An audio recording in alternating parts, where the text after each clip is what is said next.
Hello everyone, today let's solve the problem number 1143, longest common subsequence, right? So what the question states here, we are given two strings here, one is text1 and text2, right? So we are given two strings, text1 and text2. We have to return the length of their common longest common subsequence, right? So we have to return the length, not the longest common subsequence. We have to return the length of their longest common subsequence, nothing but LCS. So what is LCS here, or the longest common subsequence here? A sequence of characters that appears in both strings, right? A sequence of characters that appears in both strings means here ACE should appear on this one, text one as well. Here ACE is present in the text one, right? You can clearly see here A, C and E, right? So ACE is present in the text one as well. The text 2 here, whatever the letters that is present in the text 2, that is present in the text 1 as well. So a sequence of characters that appears in both strings is in the same order but not necessarily contagious. They have clearly mentioned but not necessarily contagious, or it might not be present continually but it has to be present in the text 1, right? So in text 2, whatever the letters that is present in text 2, that has to be present in the text 1 or vice versa, but it might not be present continually. They have clearly mentioned in the question, right? So here in this case, the longest common subsequence is ACE. Here you can clearly see this one, right? And its length is 3. See, text 2 consists of ACE and text 1 consists of ACE as well. This is the common subsequence basically. Longest common subsequence as well in the both text 1 and text 2, right? So the length of it is ACE. The length of ACE is quite obviously 3, right? So the length we have to return in this case, so we have to return 3. So the longest common subsequence is ACE and its length is 3. That's what they have given in the explanation. Let's come to the second example. Here we have text 1 ABC, text 2 ABC as well, right? So here in this case, both contains the same characters. Within the text 1 we have ABC, within the text 2 also we have ABC. So the longest common subsequence is again ABC itself and its length is again 3 itself, right? So here this one I'm speaking of, right? So this is fine. Let's come to the third example here. So here we have ABC and DEF.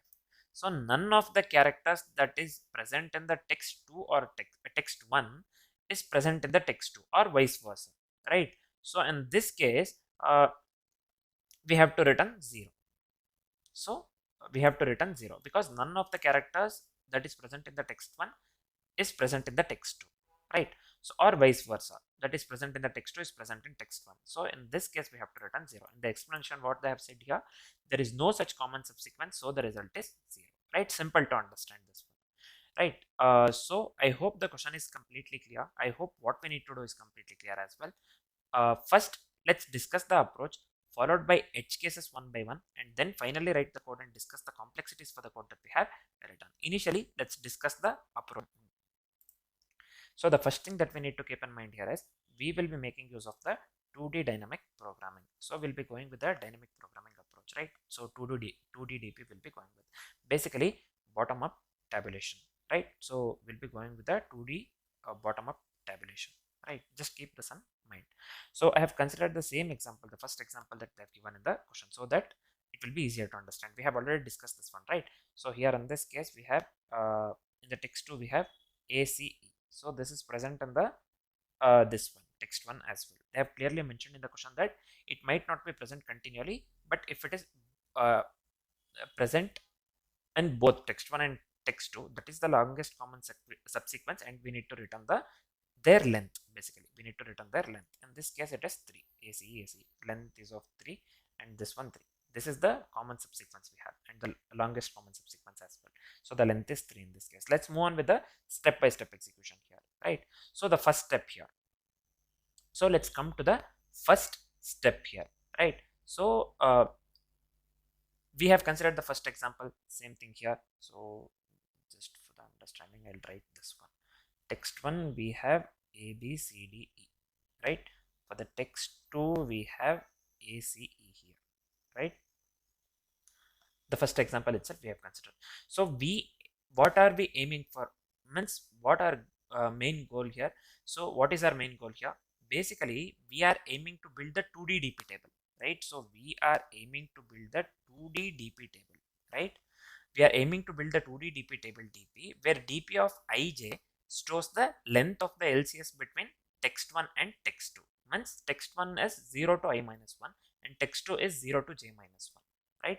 So let's fill the DP array step by step here in this case, right? So here A is present. So here first row we have all the zeros, right? First this one will initialize, this is the initialization part, the first row and the this one, all the 4 columns initially. We will initialize all the 4 columns, initial cell with a 0 as well as the all the rows here. This one I'm speaking of 0 0 0, this will be 0 as well, right? So this one will initialize this one with a 0.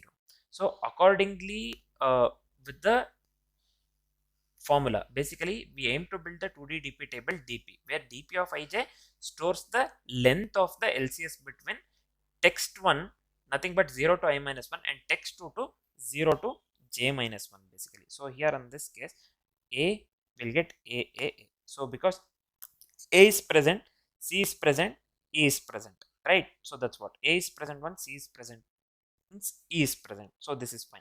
Same goes with B as well here in this case. Same goes with B as well. So see here in this case.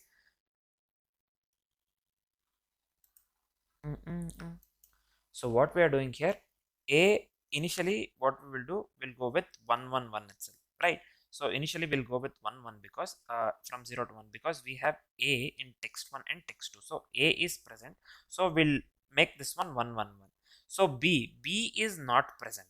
So B is not present in this one basically text2. So this one we will keep this one as 1 1 1 itself, right? See here what we have, this one C is present in this one, what do we call text1 as well as the text2. So what we'll do initially, this one will keep 1 and this one will be 2 and 2, right? So this one will get 2 basically and this one also 3 comma 3 also will keep 2 itself, right? So D, we don't have D in this one text text2. So we'll keep the same thing, previous table calculation 1 2 2, we'll keep the same thing in this one as well, D, and within the 4 comma 1 4 comma 2 and 4 comma 3. Let's go with the E basically. What happens here, 5 comma 1 5 comma 2 and 5 comma 3 we have here in this case. So in this case what we will do, we'll check for E. Yes, E is present in this one text1 as well as the text2. So 1 and 2 will keep the same and for the 3 we will update this one because E we have found this one again, right? So we'll update the last cell with 3. So now we got 3 at the bottom corner, this one, right? Bottom, this one, right? Bottom corner cell, the last cell. So this one we will return this one as output basically 3. We will return this one as output. If you know the bottom up approach, we have solved n number of problems by now, right? So using JavaScript, already I have done the same thing 3 times, right? So I have done, so if you have followed that one, we have solved n number of times. We are doing the same thing here in this case as well. So at the bottom up approach, so we will return the value that is present at the last cell or the bottom right cell or the last cell, right? So in this case we will return the value 3. So we will return the value 3 in this case, right? So the output that we got here is, so let's discuss this one so that you'll understand this one quickly, or we can just go with this one as well, directly output as well. Let's discuss this one. So the matching characters are basically A, C and E, right? At DP 1 comma 1 3 comma 2 and 5 comma 3. So I'll come here 1 comma 1, where is 1 comma 1? This one, 1 comma 1 A got matched. That is the reason we updated 1 comma 1. Next to it was 1 comma 2 and 1 comma 3. We updated that with 1 as well, this one. So let me use that so that you'll clearly see this one, 1 comma 1. So next we found C at DP 3 comma 2. So C here 3 comma 2, I said this one. Initially we kept this one 1 itself because C got matched here 2. So we updated 3 comma 3 as well with 2, right? So that's what we did. So next one is here in this case E is present in text 1 and text 2 as well, right? So at DP 5 comma 3 here, this one we got here. So there is no cell next to this one, so we didn't update 3. So we updated only this particular cell, right? So here the output that we got at the last cell is 3. That's what we'll be returning as output. That's what we have to return as output basically. So here in this case, so just give me a second here. So yeah, here in this case, the final output or the longest common subsequence length here in this case is 3, right? So the output that we got here is 3, which is equivalent to the output that they have given for the first example in the question as which is equivalent to the output that they have given for the first example. So 3 matches with 3 basically, right? 3 matches with 3. So the yeah, 3 matches with 3. So the approach works absolutely correct in this case. Now, as we are completely familiar with the approach, let's discuss the edge cases very quickly, right? So the first edge case is for the all characters match in order, right? All character match in order. Here in this case, all the characters match in order. A, B, C, A, B, C. So the length is quite obviously 3, right? We have to return the length as 3. Let's go with the second edge case here. No common characters. See here. A, B, C, we have D, E, F. So all the characters are different. Text 1, the characters that are present in the text 1 are not present in the text 2. So in this case, we have to return 0. We have already discussed this one. Second example, I think, in the question. So we have already discussed this one. Second or the third example. So I forgot, but we have already discussed this one. We know this one, right? So let's move on with the third edge case, single character match. See, we have only one character that matches, so we have to this one. Return the output as 1 in this case, right? So let's move on with the fourth edge case here, single character mismatch. See here, we have A and here we have B, right? So in this case, it doesn't match. The character that is present in the text 1 is not present in the text 2 or vice versa. So in this case, we have to return 0. This is fine, easy. So let's move on with the last edge case, one empty string. So here we have empty string and here we have the string ABC, right? The characters ABC. So here the characters that is present in the text 2 is not present in the text 1, right? So we have to return 0. So these are the 5 edge cases that we need to keep in mind, right? So the first edge case is for all the characters match in order. The second edge case is for the no common characters. The third edge case is for the single character match. The fourth edge case is for the single character mismatch. And the fifth or the final edge case is for the one empty string. So these are the 5 edge cases that we need to keep in mind, right? So now we are completely familiar with the edge cases as well as the approach. As we are completely familiar with the edge cases as well as the approach, now we are good to write the code. Let's start writing. So the first step here is we will store the lengths of both strings. We'll be making use of the length of the both strings everywhere. So let's assign this one to the particular variable. In this case, I'll just go with int m equals text1 dot length, and so in I'll just give here we have text1 and text2 as parameters, right? So I'll just go with text2 dot length. So this is fine. After storing the lengths of both the strings, let's create the DP table. We are going with the DP approach, right? So 2DDP basically. Now let's create the DP table of size m plus 1 into n plus 1. Initially, we are initializing that one with a 0 initially, right? So we have seen that one in the approach. So let's initialize the DP array of size m plus 1 into n plus 1. Right? So here, what did I give? And this is 2D array, 2DDP. So I'll just go with here DP equals new int of m plus 1 into n plus 1. So this is fine. So the next step here, we have to loop through the each character of text1, right? Also, we have to loop through the each character of text2. First, what we will do, we will loop through the each character of text1 and get the current char from text1. Same thing we will do for text2 as well. We will loop through the each character of text2 and get the current char from text2, right? So then if both the characters match, then we will take the top left value and we will add 1. That's what we did. If both characters doesn't match, if the characters doesn't match, then we will take the max of top or left. That's what we will be doing. Simple, right? This is the logic basically. We have to articulate the same thing in the form of code here. So here first let's loop through the each character of text1. So I'll just write the simple for loop here. And I equals 1, I less than or equal to m, right? So yeah, so where am I typing? So for this is fine. Equals 1, I less than or equal to n I plus plus. This is fine. So within this one, after looping through each character of text1, within the for loop we have to get the character from text1. So I'll just make use of the c1 variable name c1. I'll just give here text1 at, I'll just make use of the caret property. So I'll just go with I minus 1. So we have successfully getting the current character from text1. Now let's loop through the each character of text2, right? So similar to the text1, that is, I'll just take the different this one. Instead of I'll just consider j here. So j less than or equal to n. So let's increment the j here. This is fine. So let's get the current character from the text2 as well. So I'll just go with c2 instead of c1 this time, and instead of the text1 I'll just go with text2. But let's make use of caret again. Let's make use of the caret again here. This will be j minus I, or j minus 1 basically, not j minus I. So this is fine. If the characters match, means if c1 equals c2, if the characters match, then what we need to do, we have to take top left value and we have to add 1. That's what we did in the approach as well. So I'll just go with here dp of I j. So now we are completely familiar with this one, right? dp of I minus 1 here. So into j minus 1. So this one plus 1.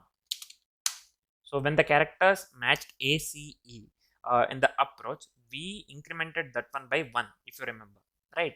So the next cell has to be incremented by 1 as well, right? So that's what we are doing here. So else, if the character doesn't match, then what we will do, we will take the max of top or left, right? So I can just write this one in this way. So I'll just go with dp of ij equals, we have to take the max, right? So I'll just go with the mat.max function here. So dp of this will be I minus 1 into j, and this will be dp of I into j minus 1. This is fine. So this is it. The final step here is what we need to do here. The final step. So we have to return the value that is present in the bottom right cell. Means the final answer is in the bottom right cell basically, right? So we have to return, in this case we have to return dp of mn, I think. So let's check. Final bottom right cell, right? I hope this works. dp of mn. Let's see. Let me format the code once and let me hit the run button. So this is it for the code. So here you can clearly see, yeah, the sample test cases are getting passed. So let me hit the submit button quickly. So I hope this works for all the test cases. Let's see.